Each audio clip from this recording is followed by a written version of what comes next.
Hi అండి, welcome to ఆన్యా foods. ఈరోజు recipe వచ్చేసి ఎగ్ పొటాటో పరాఠా అండి. దీనికోసం ముందుగా ఒక బౌల్ తీసుకొని ఒక కప్పు మైదాపిండి కానీ గోధుమ పిండి యాడ్ చేసుకున్న తర్వాత పావు కప్పు బేసిన్ ఈ విధంగా యాడ్ చేసుకోవాలి.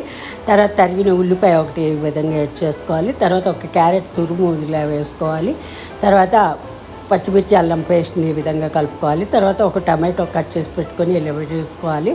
తర్వాత ఒక 1/2 టేబుల్ స్పూన్ జీలకర్ర పొడి, 1 టేబుల్ స్పూన్ గరం మసాలా పొడి, రుచికి సరిపడినంత ఉప్పు పసుపు వేసుకోవాలి. తర్వాత కొత్తిమీర తరుగుని 1/2 కప్ నుంచి కప్ వరకు వేసుకోవచ్చండి.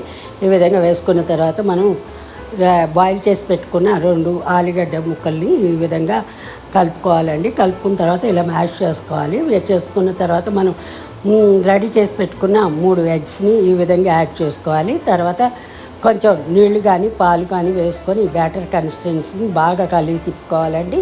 ఇలా బాగా కలిగి తిప్పుకొని పెట్టుకోవడం వల్ల టేస్ట్ మరింత బాగుంటుందండి. కనుక దీన్ని బాగా కలిగి తిప్పుకొని 10 నిమిషాల పాటు ప్లేట్ పెట్టుకొని పక్కన పెట్టుకోవాలండి.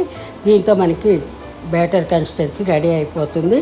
తర్వాత మనం స్టవ్ పైన ఒక కడాయి పెట్టుకొని 1 టేబుల్ స్పూన్ ఆయిల్ వేసుకొని తర్వాత